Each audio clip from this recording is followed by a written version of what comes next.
Hi dear students, I am Bharat Yasin, your social science teacher. Dear students, in the previous class, we discussed about the child labor, sexual harassment on children, female discrimination or gender discrimination, hunger and malnutrition. So, today in this class, we discuss about the child labor, child marriage. So, what is child marriage? Child marriage tradition is one of the major problems in our society. So, child marriage is one of the major social problems or social problem. This is one of the criminal offense. So, now let's know what is meaning of child marriage.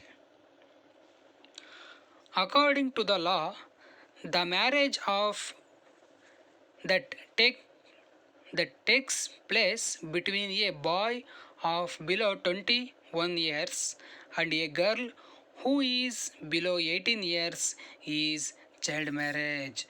Once again, according to the law, the marriage of that takes place between a boy of below 21 years and a girl who is below 18 years is called child marriage. Child marriage ಅಂದರೆ ಬಾಲ್ಯ ವಿವಾಹ ಅಂತ ನಾವು ಕರಿತೀವಿ ಕನ್ನಡದಲ್ಲಿ. ಇದರ ಅರ್ಥವನ್ನು ನೋಡಿದಾಗ ಯಾವ ಒಬ್ಬ ಬಾಲಕ 21 ವರ್ಷದ ಒಳಗಡೆ ಇರ್ತಾನೆ, ಅದೇ ರೀತಿ ಬಾಲಕಿ 18 ವರ್ಷದ ಒಳಗಡೆ ಇರ್ತಾಳೆ, ಅವರನ್ನು ನಾವು ವಿವಾಹ ಮಾಡಿದ್ದೆ ಆದರೆ ಅದನ್ನು ನಾವೆಂತ ಕರಿಬೋದು? ಬಾಲ್ಯ ವಿವಾಹ, ಚೈಲ್ಡ್ ಮ್ಯಾರೇಜ್ ಅಂತ ನಾವು ಕರಿಬೋದು. 18 ವರ್ಷದ ಒಳಗಿರುವ ಬಾಲಕಿಯ ವಿವಾಹ ಆದರೆ ಅದು ಕೂಡ ಚೈಲ್ಡ್ ಮ್ಯಾರೇಜ್ ಆಗುತ್ತೆ. ಅದೇ ರೀತಿ 21 ವರ್ಷದ ಒಳಗಿರ್ತಕ್ಕಂಥ ಬಾಲಕನ ವಿವಾಹ ಮಾಡಿದರೆ ಅದು ಕೂಡ ಚೈಲ್ಡ್ ಮ್ಯಾರೇಜ್ ಆಗುತ್ತೆ. ಸೊ ಒಬ್ಬ ಹೆಣ್ಣು ಅಥವಾ ಬಾಲಕಿ ಮ್ಯಾರೇಜ್ ಆಗಬೇಕು ಅಂದರೆ ಅವಳಿಗೆ 18 ವರ್ಷ ತುಂಬಿರಬೇಕು. ಅದೇ ರೀತಿ ಒಬ್ಬ ಬಾಲಕ ಮ್ಯಾರೇಜ್ ಆಗಬೇಕಂದ್ರೆ ಅವನಿಗೆ 21 ಇಯರ್ಸ್ ತುಂಬಿರಬೇಕು. ಇದಕ್ಕೆ ರೀಸನ್ ಏನು ಅಂದರೆ ಅವರು ಮೆಂಟಲಿ ಫಿಸಿಕಲಿ ಅವರಲ್ಲಿ ಪೂರ್ತಿ ಬೆಳವಣಿಗೆ ಆಗೋದಕ್ಕೆ ಬಾಲಕಿಗೆ 18 ಇಯರ್ಸ್ ಬೇಕಾಗುತ್ತೆ. ಅದೇ ರೀತಿ ಬಾಯ್ಗೆ 21 ಇಯರ್ಸ್ ಬೇಕಾಗುತ್ತೆ. So child marriage is considered as A crime. ಇದನ್ನು ಅಪರಾಧ ಅಂತ ಇದನ್ನು ಕನ್ಸಿಡರ್ ಮಾಡಲಾಗಿದೆ, ಈ ಒಂದು ಬಾಲ್ಯ ವಿವಾಹವನ್ನು. A child marriage affects not only the married couple, it also affects the physical and psychological well being of the children Born out such marriages. ಈ ಒಂದು ಬಾಲ್ಯ ವಿವಾಹದಿಂದ ಕೇವಲ ದಂಪತಿಗಳಿಗೆ, ಮದುವೆಯಾಗಿರ್ತಕ್ಕಂಥ ಕಪಲ್ಗೆ ಮಾತ್ರ ತೊಂದರೆ ಆಗಲ್ಲ, ಅಫೆಕ್ಟ್ಸ್ ಆಗಲ್ಲ, ಅವ್ರಿಗೆ ಆಗ್ತಕ್ಕಂತಹ ಮಕ್ಕಳಿಗೆ, ಅವರಿಗೆ ಜನಿಸ್ತಕ್ಕಂಥ ಮಕ್ಕಳಿಗೂ ಕೂಡ ಫಿಸಿಕಲಿ ದೈಹಿಕವಾಗಿ ಅದೇ ರೀತಿ ಮಾನಸಿಕವಾಗಿ ಅವರಿಗೆ ಹಲವಾರು ತೊಂದರೆಗಳು ಉಂಟಾಗ್ತಕ್ಕಂಥ ಸಾಧ್ಯತೆ ಇದೆ ಅಂತ ನಾವು ಹೇಳ್ಬೋದು. Next, reasons for child marriage. ಹಾಗಾದರೆ ಇದಕ್ಕೆ ಕಾರಣಗಳೇನು ಅನ್ನೋದನ್ನು ನೋಡೋಣ. First one, gender discrimination is the primary reason for the child marriage. So gender discrimination is the main and major reason for the child marriage. So it is believed that since a girl goes to another family after marriage, it is better to send her early. ಈ ಒಂದು child marriage ಆಗೋದಕ್ಕೆ ಮುಖ್ಯವಾಗಿರ್ತಕ್ಕಂಥ reason ಏನು ಅಂತ ನಾವು ನೋಡಿದಾಗ female discrimination or gender discrimination ಅಂತ ನಾವು ಹೇಳ್ಬೋದು. ಅಂದರೆ ಮಹಿಳೆಯರ ಮೇಲೆ ತಾರತಮ್ಯ ಮಾಡತಕ್ಕಂಥದ್ದು, ಮಹಿಳೆಯನ್ನು ಬೇಗ ಮದುವೆ ಮಾಡಿ ಗಂಡನ ಮನೆಗೆ ಕಳಿಸ್ಬೇಕು ಅಂತಕ್ಕಂಥ ಭಾವನೆ ಪೇರೆಂಟ್ಸಲ್ಲಿ ಇರ್ತಕ್ಕಂಥದ್ದು. ಹೇಗಿದ್ದರೂ ಗಂಡನ ಮನೆಗೆ ಹೋಗಲೇಬೇಕು, ಬೇಗ ಮಾಡಿಬಿಟ್ಟು ಅವರಿಗೆ ಮದುವೆಯನ್ನು ಮಾಡಿಬಿಟ್ಟು ಬೇಗ ಗಂಡನ ಮನೆಗೆ ಕಳಿಸ್ಬೇಕು ಅಂತಕ್ಕಂತಹ ಇಂಟೆನ್ಷನಿಂದ ಈ ಒಂದು ಚೈಲ್ಡ್ ಮ್ಯಾರೇಜ್ ಹೆಚ್ಚಾಗ್ತಾ ಇದೆ ಅಂತ ಹೇಳ್ಬೋದು. It is believed that since a girl goes to another family after marriage it is better to send her early. ಬೇಗ ಮಗಳನ್ನು ಮದುವೆ ಮಾಡಿಬಿಟ್ಟು ತನ್ನ ಗಂಡನ ಮನೆಗೆ ಕಳಿಸ್ಬಿಟ್ರೆ ಅವರ ಒಂದು ಜವಾಬ್ದಾರಿ ಕಳೆಯುತ್ತೆ. ಇದು ಒಂದು ಬೆಟರ್ ವೇ, ಇದು ಒಂದು ಸುಲಭವಾದ ವಿಧಾನ, ಒಳ್ಳೆಯ ವಿಧಾನ ಅಂತಕ್ಕಂಥ ಭಾವನೆ ಪೇರೆಂಟ್ಸಲ್ಲಿ ಇರೋದ್ರಿಂದ ಏನಾಗ್ತಿದೆ, ಚೈಲ್ಡ್ ಮ್ಯಾರೇಜ್ ಹೆಚ್ಚಾಗ್ತಿದೆ ಅಂತ ಹೇಳ್ಬೋದು.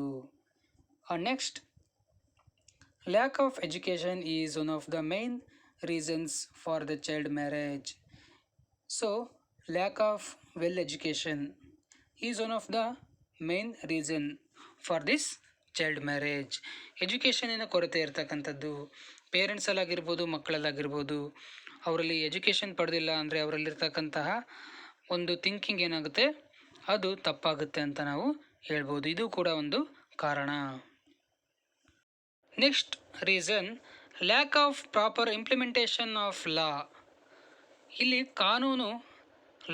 ಕಾನೂನು ಸರಿಯಾದ ರೀತಿಯಲ್ಲಿ ಜಾರಿಗೆ ಬರ್ದಲೇ ಇರತಕ್ಕಂಥದ್ದು. ಬಾಲ್ಯ ವಿವಾಹವನ್ನು ತಡಿತಕ್ಕಂತಹ ಎಫೆಕ್ಟಿವ್ ಆಗಿರ್ತಕ್ಕಂತಹ ಕಾನೂನನ್ನು ಸರಿಯಾಗಿ ಜಾರಿಗೆ ತರೋಕ್ಕೆ ಆಗದೇ ಇರೋದು ಕೂಡ ಒಂದು ಕಾರಣ ಅಂತ ನಾವು ಹೇಳ್ಬೋದು. Next one, poor implementation of legal provisions in school education. ಇಲ್ಲಿ ಶಾಲಾ ಶಿಕ್ಷಣದಲ್ಲಿ ಲೀಗಲ್ ಪ್ರಾವಿಷನ್ಸ್, ಶೈಕ್ಷಣಿಕ ಕಾನೂನಿನ ಅವಕಾಶಗಳು ಸರಿಯಾಗಿ ಇಂಪ್ಲಿಮೆಂಟೇಷನ್ ಆಗದಲೇ ಇರತಕ್ಕಂಥದ್ದು.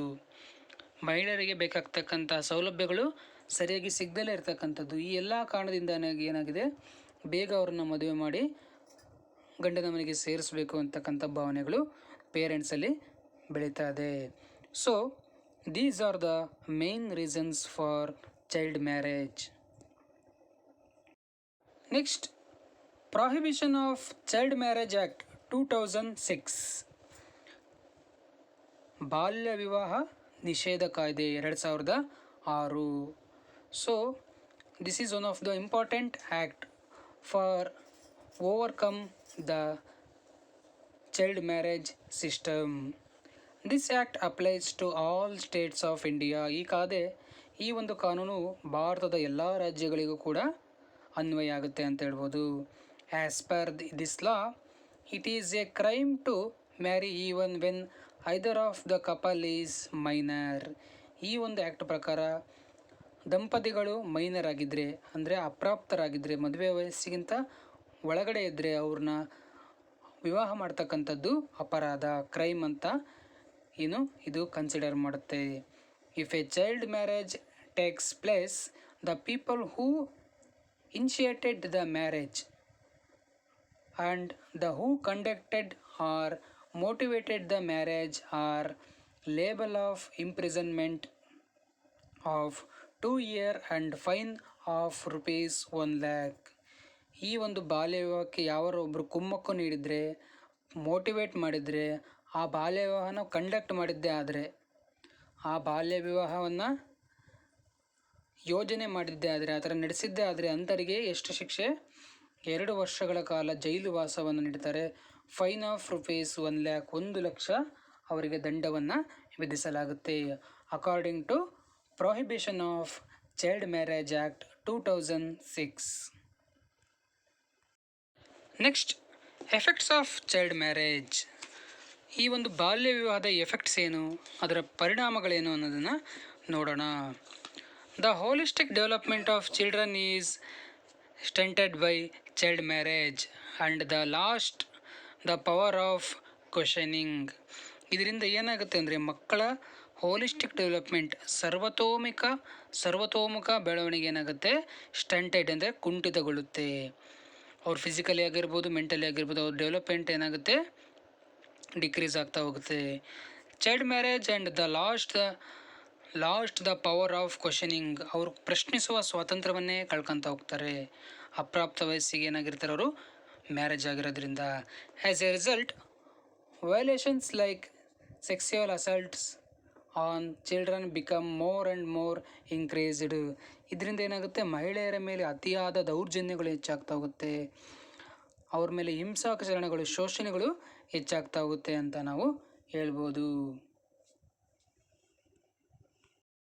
May rights of children like education, childhood, entertainment, interaction with friends continue to be violated. ಅವರ ರೈಟ್ಸ್ಗಳನ್ನು ಅವ್ರು ಕಳ್ಕೊತ ಹೋಗ್ತಾರೆ. ಅವ್ರ ಎಜುಕೇಷನ್ ರೈಟ್ಸ್ ಆಗಿರ್ಬೋದು, ಅವರು ಬಾಲ್ಯತನ ಚೈಲ್ಡ್ಹುಡ್ಡನ್ನು ಕೂಡ ಕಳ್ಕೊತಾರೆ. ಅವರ ಮನೋರಂಜನೆ ಹೋಗುತ್ತೆ. ಇಂಟ್ರಾಕ್ಷನ್ ವಿತ್ ಫ್ರೆಂಡ್ಸಿನ ಜೊತೆಗೆ ಅವರು ಒಡನಾಟ ಕೂಡ ಅವರಿಂದ ಕಿತ್ಕೊಳ್ಳಲಾಗುತ್ತೆ ಈ ಒಂದು ಚೈಲ್ಡ್ ಮ್ಯಾರೇಜಿಂದ. So these are the main reasons of main effects of child marriage. Next, solution for child marriage. ಯಾವ ರೀತಿಯಾಗಿ ನಾವು ಸೊಲ್ಯೂಷನ್ಗಳನ್ನು ತಗೋಬೋದು ಅನ್ನೋದನ್ನು ನೋಡೋಣ ಈ ಚೈಲ್ಡ್ ಮ್ಯಾರೇಜಿಂದ. First one, implementing the education development programs without lapses can prevent school dropouts before 18 years of age. ಅಂದರೆ 18 ವರ್ಷದ ತನಕ ಮಕ್ಕಳು ಶಾಲೆಯನ್ನು ಬಿಡದಲೇ ಇರೋ ರೀತಿ ಎಜುಕೇಷನ್ನಲ್ಲಿ ನಾವು ಹಲವಾರು ಕ್ರಮಗಳನ್ನು ತೆಗೆದುಕೋಬೇಕು.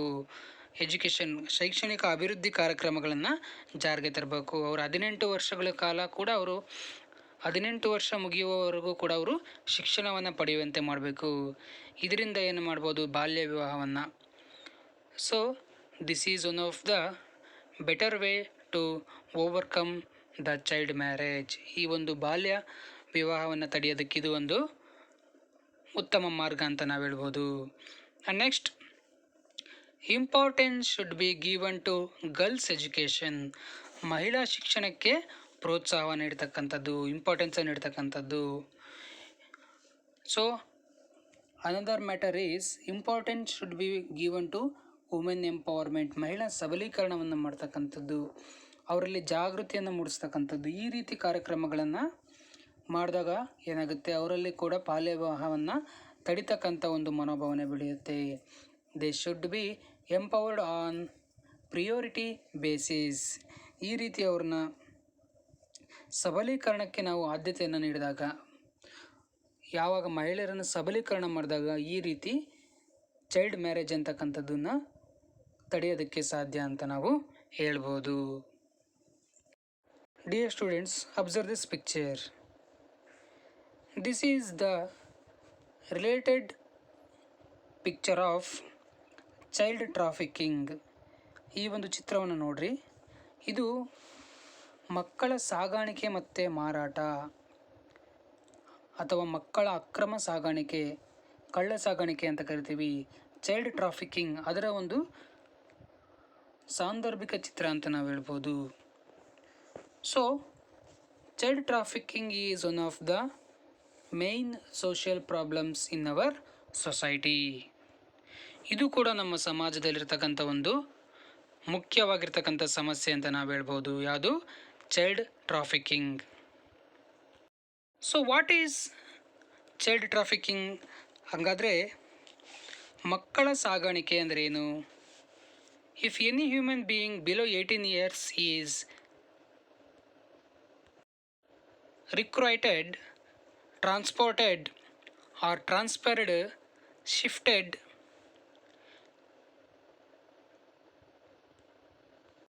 sheltered or sent and owned with the intention of exploitation is called as child trafficking. Once again, if any human being below 18 years is recruited, transported, transferred, shifted, sheltered, sent and owned with the intention of exploitation is called as child trafficking. ಅಂದರೆ 18 years ಒಳಗಿರ್ತಕ್ಕಂಥ ಯಾವುದೇ ಒಬ್ಬ ವ್ಯಕ್ತಿಗೆ ಅವ್ರನ್ನ ನಾವೇನಾದ್ರು ಒಂದು ವೇಳೆ ನೇಮಕಾತಿ ಮಾಡ್ಕೊತಕ್ಕಂಥದ್ದು ಅಥವಾ ಅವ್ರನ್ನ ಸಾಗಾಣಿಕೆ ಮಾಡ್ತಕ್ಕಂಥದ್ದು, ವರ್ಗಾವಣೆ ಮಾಡ್ತಕ್ಕಂಥದ್ದು, ಅವರಿಗೆ ಆಶ್ರಯವನ್ನು ನೀಡ್ತಕ್ಕಂಥದ್ದು, ಅವ್ರನ್ನ ತಮ್ಮ ಸ್ವಾಧೀನಕ್ಕೆ ತೆಗೆದುಕೊಂತಕ್ಕಂಥದ್ದು, ಅದು ಯಾವ ಇಂಟೆನ್ಷನಿಂದ? ಅವ್ರನ್ನ ಶೋಷಣೆ ಮಾಡುವ ಇಂಟೆನ್ಷನಿಂದ, ಅವರಿಗೆ ಶೋಷಣೆ ಮಾಡಿ ಅವರಿಂದ ಲಾಭ ಪಡೆಯುವ ಇಂಟೆನ್ಷನಿಂದ ಆ ಥರ ಮಾಡಿದ್ದೇ ಆದರೆ ಅದನ್ನು ನಾವೇಂತ ಕರಿತೀವಿ? ಚೈಲ್ಡ್ ಟ್ರಾಫಿಕಿಂಗ್ ಅಂತ ಕರಿತೀವಿ. ಆದರೆ ಮಕ್ಕಳ ಅಕ್ರಮ ಸಾಗಾಣಿಕೆ ಅಂತ ನಾವು ಹೇಳ್ಬೋದು. Next reasons for child trafficking. ಹಾಗಾದರೆ ಏನು ರೀಸನ್ಸು ಈ ಚೈಲ್ಡ್ ಟ್ರಾಫಿಕಿಂಗ್, ಮಕ್ಕಳ ಅಕ್ರಮ ಸಾಗಾಣಿಕೆಗೆ ಕಾರಣಗಳೇನು ಅಂತ ನೋಡಿದಾಗ ಚೈಲ್ಡ್ ಲೇಬರ್ ಅಂದರೆ ಬಾಲ ಕಾರ್ಮಿಕ ಪದ್ಧತಿ ಇದೆಯಲ್ಲ, ಇದು ಒಂದು ಮುಖ್ಯ ಕಾರಣ ಅಂತ ಹೇಳ್ಬೋದು. ಇದರಿಂದ ಏನಾಗುತ್ತೆ, ಮಕ್ಕಳನ್ನು ಹಲವಾರು ಅಕ್ರಮ ಚಟುವಟಿಕೆಗಳಿಗೆ ಹಾಗೂ ಅದೇ ರೀತಿ ಡೇಂಜರಸ್ ಆ್ಯಕ್ಟಿವಿಟೀಸ್ಗಳಿಗೆ ಬಳಕೆ ಮಾಡ್ತಕ್ಕಂಥ ಸಾಧ್ಯತೆ ಹೆಚ್ಚಾಗುತ್ತೆ ಅಂತ ಹೇಳ್ಬೋದು. Next, child marriage. This is one of the main reason for child trafficking, one of the system of devadasi system. So this is one of the reasons for child trafficking. ಈ ಒಂದು ದೇವದಾಸಿ system ಅಂತ ಬರುತ್ತೆ, ಅದರಲ್ಲಿ ಕೂಡ ಮಕ್ಕಳನ್ನು ದೇವರಿಗೆ ಮುಡಿಪಾಗಿರ್ತಕ್ಕಂಥದ್ದು, ಅವ್ರನ್ನ next ಹಲವಾರು ಸೆಕ್ಸ್ಯುಯಲ್ ಅಫೆನ್ಸ್ಗಳಿಗೆ ಬಳಕೆ ಮಾಡ್ತಕ್ಕಂಥದ್ದು, ಇದರಿಂದ ಕೂಡ ಏನಾಗ್ತಿದೆ, ಈ ಒಂದು ಚೈಲ್ಡ್ ಟ್ರಾಫಿಕಿಂಗ್ ಉಂಟಾಗ್ತಿದೆ ಅಂತ ಹೇಳ್ಬೋದು. Next, school dropout. This is also one of the reason. ಶಾಲೆಯನ್ನು ಮಧ್ಯದಲ್ಲಿ ಬಿಡ್ತಕ್ಕಂಥದ್ದು, ಆವಾಗ ಮಕ್ಕಳು ಅನಿವಾರ್ಯವಾಗಿ ಬೇರೆಡೆ ದುಡಿಯೋದಕ್ಕೆ ಹೋಗ್ತಾರೆ, ಅಲ್ಲಿ ಅವರ ಮೇಲೆ ಶೋಷಣೆ ಉಂಟಾಗುತ್ತೆ ಅಂತ ಹೇಳ್ಬೋದು. ನೆಕ್ಸ್ಟ್, ಪಾವರ್ಟಿ, ಬಡತನದಿಂದನೂ ಕೂಡ ಹಲವಾರು ಮಕ್ಕಳು ಹಲವಾರು ಇಲ್ಲೀಗಲ್ ಆ್ಯಕ್ಟಿವಿಟೀಸ್ಗಳಿಗಾಗಿರ್ಬೋದು, ಡೇಂಜರಸ್ ಆ್ಯಕ್ಟಿವಿಟೀಸ್ಗಳಿಗಾಗಿರ್ಬೋದು ಅವರು ದುಡಿಯೋದಕ್ಕೆ ಹೋಗ್ತಿರೋದನ್ನು ನಾವು ಕಾಣ್ಬೋದು. Next, negligence in the families, bonded labour are some of the main reasons. ಕೆಲವೊಂದು ಫ್ಯಾಮಿಲಿಗಳಲ್ಲಿ ನೆಗ್ಲಿಜಿಯನ್ಸ್, ಮಕ್ಕಳ ಮೇಲೆ ಅಲಕ್ಷ್ಯವನ್ನು ಮಾಡ್ತಕ್ಕಂಥದ್ದು, ಇದರಿಂದ ಅವರು ಅಡ್ಡದಾರಿ ಹಿಡಿತಕ್ಕಂಥ ಸಾಧ್ಯತೆಗಳು ಉಂಟಾಗಿ ಅವರೇನಾಗ್ತಾರೆ, ಮುಂದೆ ಮಕ್ಕಳ ಕಳ್ಳ ಸಾಗಾಣಿಕೆಗೆ, ಚೈಲ್ಡ್ ಟ್ರಾಫಿಕಿಂಗ್ಗೆ ಒಳಗಾಗ್ತಕ್ಕಂಥದ್ದನ್ನು ನಾವು ನೋಡ್ತೀವಿ. So these are the main reasons for child trafficking. Next, effects of child trafficking. ಹಾಗಾದರೆ ಇದರ ಎಫೆಕ್ಟ್ಸ್ ಏನಾಗುತ್ತೆ, ಇದರ ದುಷ್ಪರಿಣಾಮಗಳು ಏನಾಗುತ್ತೆ ಅಂತ ನೋಡೋಣ. It affects the holistic development of children. So child trafficking is affects the holistic development of children. ಮಕ್ಕಳ ಸರ್ವತೋಮುಖ ಅಭಿವೃದ್ಧಿಗೆ ಏನಾಗುತ್ತೆ, ಇದು ತೊಂದರೆಗುಂಟು ಮಾಡುತ್ತೆ ಅಂತ ಹೇಳ್ಬೋದು. Children are exposed to physical, psychological and sexual exploitation. ಇಲ್ಲಿ ಮಕ್ಕಳೇನಾಗ್ತಾರೆ, ಮಾನಸಿಕವಾಗಿ, ದೈಹಿಕವಾಗಿ, ಲೈಂಗಿಕವಾಗಿ ಅವರೇನಾಗ್ತಾರೆ, ಶೋಷಣೆಗೆ ಒಳಗಾಗ್ತಾರೆ. So many children become infected with HIV or AIDS and other sexual transmitted diseases. ಈ ಒಂದು ಪದ್ಧತಿಯಿಂದ ಏನಾಗುತ್ತೆ, ಮಕ್ಕಳ ಅಕ್ರಮ ಸಾಗಾಣಿಕೆಯಿಂದ ಅವ್ರನ್ನ ಹಲವಾರು ಇಲ್ಲೀಗಲ್ ಅನೈತಿಕ ಆ್ಯಕ್ಟಿವಿಟೀಸ್ಗಳಿಗೆ ಬಳಕೆ ಮಾಡೋದ್ರಿಂದ ಅವರಿಗೆ HIV ಪಾಸಿಟಿವ್ ಬರ್ತಕ್ಕಂಥದ್ದು, HIV ಸೋಂಕಿಗೆ ಒಳಗಾಗ್ತಕ್ಕಂಥದ್ದು, ಏಡ್ಸಿನ ಒಂದು ಸೋಂಕಿಗೆ ಒಳಗಾಗ್ತಕ್ಕಂಥದ್ದು, ಇತರ ಲೈಂಗಿಕ ಕಾಯಿಲೆಗಳಿಗೆ ಅವರೇನಾಗ್ತಾರೆ, ತುರ್ತಾಗ್ತಾರೆ ಅಂತ ಹೇಳ್ಬೋದು. So these are the main bad effects of child trafficking. Immoral Human Trafficking Prevention Act 1956 has been amended and it prohibits any trafficking of children and women totally. So this is one of the important act to overcome this social problem. ಈ ಒಂದು ಹೊಸ ಕಾಯ್ದೆ, ಇದೊಂದು ಉತ್ತಮವಾಗಿರ್ತಕ್ಕಂಥ ಕಾಯ್ದೆಯನ್ನು ಜಾರಿಗೆ ತಂದಿದ್ದಾರೆ 1956ರಲ್ಲಿ. ಯಾವುದು ಅಂದರೆ immoral human trafficking prevention act. ಈ ಒಂದು ಕಾಯ್ದೆಯನ್ನು ತಿದ್ದುಪಡಿ ತಂದುಬಿಟ್ಟು ಇದು ಮಕ್ಕಳನ್ನು ಅಕ್ರಮವಾಗಿ ಸಾಗಾಣಿಕೆ ಮಾಡ್ತಕ್ಕಂಥದ್ದು, ಅದೇ ರೀತಿ ಮಹಿಳೆಯರನ್ನು ಅಕ್ರಮವಾಗಿ ಸಾಗಾಣಿಕೆ ಮಾಡ್ತಕ್ಕಂಥದ್ದನ್ನು ಇದೇನು ಮಾಡುತ್ತೆ, ನಿಷೇಧಿಸುತ್ತೆ. ಅದಕ್ಕೆ ಆ ಥರ ಒಂದು ವೇಳೆ ಮಾಡಿದ್ದೇ ಆದರೆ ಅದಕ್ಕೆ ಸೂಕ್ತವಾಗಿರ್ತಕ್ಕಂತಹ ಶಿಕ್ಷೆಯನ್ನು ಇದು ವಿಧಿಸುತ್ತೆ ಅಂತ ನಾವು ಹೇಳ್ಬೋದು, ಈ act. Next, some remedial actions for overcome the child trafficking. ಹಾಗಾದರೆ ಕೆಲವೊಂದು ಪರಿಹಾರ ಕ್ರಮಗಳೇನು ಅನ್ನೋದನ್ನು ನೋಡೋಣ. ಈ ಒಂದು ಮಕ್ಕಳ ಅಕ್ರಮ ಸಾಗಾಣಿಕೆಯನ್ನು ತಡೆಯೋದಕ್ಕೆ first one, Formation of child right clubs in all government or private schools of Karnataka. So, this is one of the better solution. Formation of child right clubs. ಇಲ್ಲಿ ರೇಟ್ ಅಂತ ಮಿಸ್ಟೇಕ್ ಆಗಿದೆ. Formation of child right clubs in all government or private schools of Karnataka. ಕರ್ನಾಟಕದಲ್ಲಿರ್ತಕ್ಕಂಥ ಎಲ್ಲ government private ಶಾಲೆಗಳಲ್ಲಿ ಮಕ್ಕಳ ಹಕ್ಕು ಸಂಘಗಳು ಅಂತ ಕರಿತೀವಿ, ಚೈಲ್ಡ್ ರೈಟ್ಸ್ ಕ್ಲಬ್ಗಳನ್ನು ರಚಿಸಬೇಕು. ಇದರಿಂದ ಮಕ್ಕಳ ಹಕ್ಕುಗಳನ್ನು ರಕ್ಷಣೆ ಮಾಡೋದಕ್ಕೆ ಸಾಧ್ಯವಾಗುತ್ತೆ. Next, formation of child protection committee in all government or private school of Karnataka. ಎಲ್ಲ ಶಾಲೆಗಳಲ್ಲಿ, ಪ್ರೈವೇಟ್ ಮತ್ತು ಗೌರ್ಮೆಂಟ್ ಶಾಲೆಗಳಲ್ಲಿ ಚೈಲ್ಡ್ ಪ್ರೊಟೆಕ್ಷನ್ ಕಮಿಟಿ, ಮಕ್ಕಳ ಸುರಕ್ಷತಾ ಸಮಿತಿಯನ್ನು ರಚನೆ ಮಾಡ್ತಕ್ಕಂಥದ್ದು. Next, organising children gram sabha in all the villages of the state and listen to the various problems of children under 18 years of age. ಅಂದರೆ ರಾಜ್ಯದ ಎಲ್ಲ ಗ್ರಾಮಗಳಲ್ಲಿ ಏನು ಮಕ್ಕಳ ಗ್ರಾಮ ಸಭೆಯನ್ನು ಜಾರಿಗೆ ತರತಕ್ಕಂಥದ್ದು. ಆ ಒಂದು ಗ್ರಾಮ ಸಭೆಯಲ್ಲಿ ಮಕ್ಕಳಿಗೆ 18 ವರ್ಷದ ಒಳಗಿರ್ತಕ್ಕಂಥ ಮಕ್ಕಳಿಗೆ ಏನೇನು ಶೋಷಣೆಗಳಾಗುತ್ತೆ ಅನ್ನೋದ್ರ ಕಡೆ ಗಮನ ಹರಿಸ್ಬಿಟ್ಟು ಅದಕ್ಕೆ ತಕ್ಕನಾಗಿರ್ತಕ್ಕಂಥ ಪರಿಹಾರ ಕ್ರಮವನ್ನು ಕೈಗೊಳ್ಳುವಂಥ ಒಂದು ಯೋಜನೆ ಅಂತ ಹೇಳ್ಬೋದು. ಸೊ ಈ ರೀತಿ ನಾವು ಯೋಜನೆಗಳನ್ನು, ಸೊಲ್ಯೂಷನ್ಸ್ಗಳನ್ನು ನಾವು ಮಾಡೋದ್ರ ಮುಖಾಂತರವಾಗಿ ನಾವು ಚೈಲ್ಡ್ ಟ್ರಾಫಿಕಿಂಗ್ನ ತಡಿಬೋದು ಅಂತ ನಾವು ಹೇಳ್ಬೋದು. Okay dear students, understand? Dear students, today in this class we discussed about the child marriage, human trafficking of children and steps to solve the problems. Okay, in the next class we discuss about the another lesson. Okay, write down the homework. 4 questions. First one, what is child marriage? Second one, what is child trafficking? Third, what are the reasons for child trafficking? Fourth, what are the effects of child marriage? Okay dear students, thank you.